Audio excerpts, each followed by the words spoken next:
The plane starts to speed up. The engines roar louder and louder, and then you lift off the ground. You've got over 10 hours in the air ahead of you. Movies, food, maybe a nap. But not many people stop to think about what's really happening during a flight like that.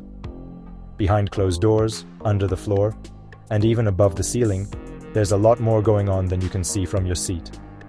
Pilots have their secret sleeping spots. The air in the cabin comes straight from the engines, and your body reacts to the altitude in surprising ways. Today, I'm going to show you 10 cool facts about long flights that most passengers have no idea about. On most big airplanes, passengers only see the main cabin, rows of seats, the kitchen area, and the bathrooms. But actually, there are hidden rooms inside the plane that no passenger is allowed to enter. Behind plane-looking doors or ladders, often right above the passenger cabin, are what they call crew rest areas.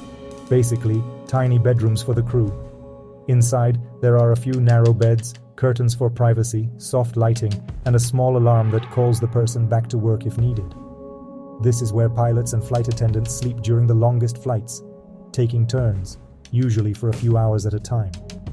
Some planes even have a separate bedroom for the pilots, hidden right behind the cockpit, and another one for the flight attendants, above the passenger area.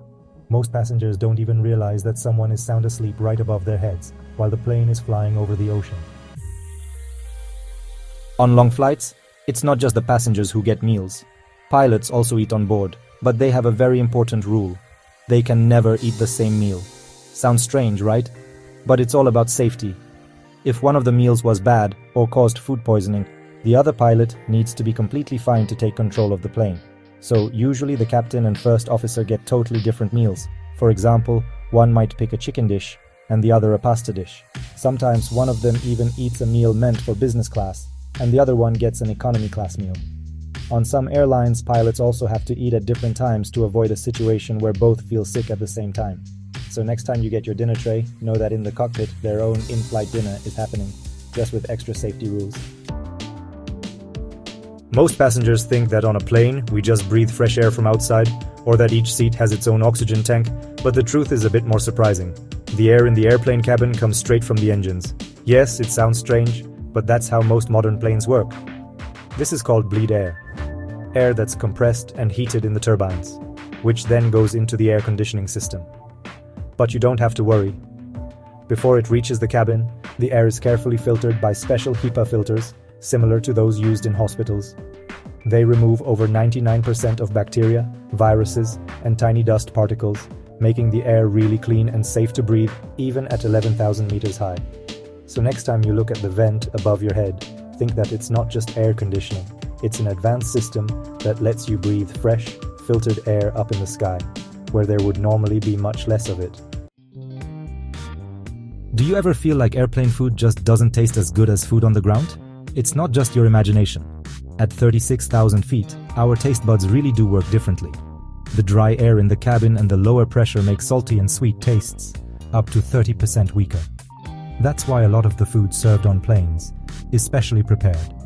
Airlines add more spices, salt, and the sauces are made stronger, just so you can actually taste something.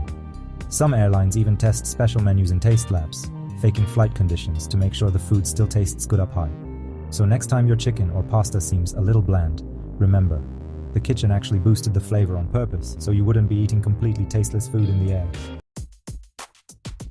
Most passengers think the dirtiest place on a plane is the restroom, but the real germ hotspot is on the tray table and in the seat pocket in front of you. That's where people leave all sorts of things. Sometimes use tissues, diapers, and even socks. Some studies show that the number of germs in these spots can be 10 times higher than in the restroom. That's why it's a good idea to bring your own disinfectant wipes. Wipe down your tray table and armrests before eating, and clean your phone or movie remote now and then too. It's a small thing you can do that can really cut down on contact with germs during a long flight. You might think that dimming the lights during takeoff and landing is just for atmosphere or to save energy, but actually, it's all about safety. If something sudden were to happen, like needing to evacuate at night, your eyes would already be used to the dark. This way, you'll find the emergency exit faster and be able to leave the plane safely. It's a simple, but very effective rule used by most airlines.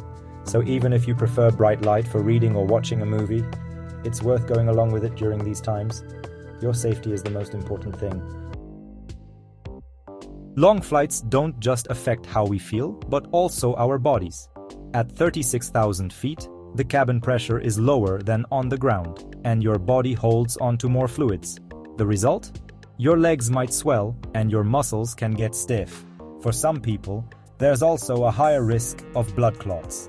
That's why airlines suggest that every 2 hours or so, you get up, walk around the cabin, or at least move your feet and ankles in your seat. And one more thing, drink plenty of water, and try to avoid too much coffee or alcohol. Being dehydrated makes your circulation worse, and can make your legs even more swollen. It's a simple thing to do, but it really makes a big difference in how comfortable and safe you are on a long flight. Not many people know that during a long intercontinental flight, an airplane can use over 100 tons of fuel. But what's even more interesting is that some of that fuel simply evaporates. Why does this happen? When flying at an altitude of 11 kilometers, the conditions are extreme.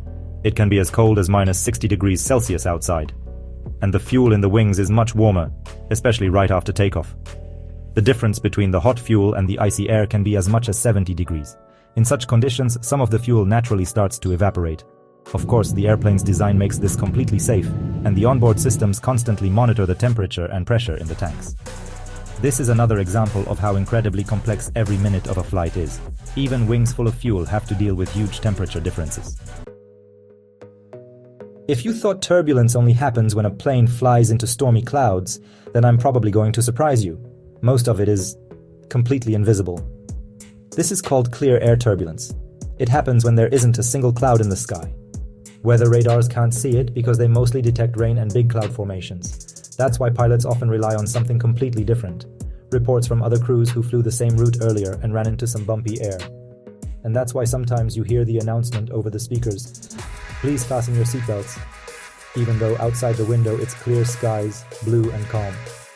In a few minutes, the plane might fly into invisible, strong air movements that can really shake even the biggest aircraft. Luckily, modern planes are built to handle much more than you'll ever feel as a passenger. And pilots know exactly how to react before things get uncomfortable. This is one of the most uncomfortable and yet least talked about situations in aviation. But it happens more often than most people think, especially on very long intercontinental flights. There's no special room or onboard coffin, as you might hear in urban legends. When a doctor on board, if one is available, confirms that a person shows no signs of life, the crew has to follow procedures. The body is usually moved to the last row or to a place with the fewest passengers. It's covered with a blanket, and flight attendants try to maintain maximum dignity and calm to avoid causing unnecessary stress to other travelers. Contrary to what you might imagine, the crew cannot officially declare a death. They can only report a serious medical incident. The final information goes to the authorities only after landing, where medical services and the police take over. For passengers sitting nearby, it can be a difficult experience, but airlines do everything to maintain quiet, discretion and respect, both for the deceased person and for everyone on board.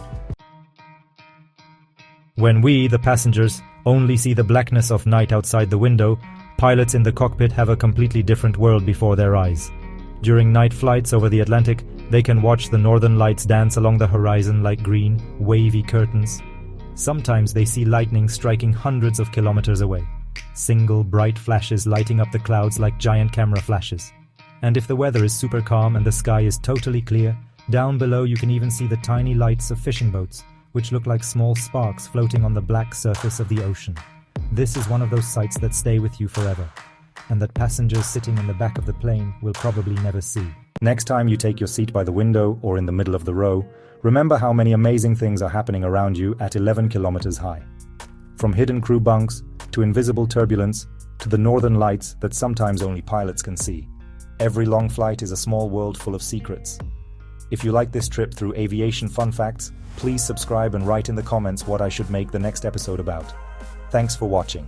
See you in the next video. Take care. Bye for now.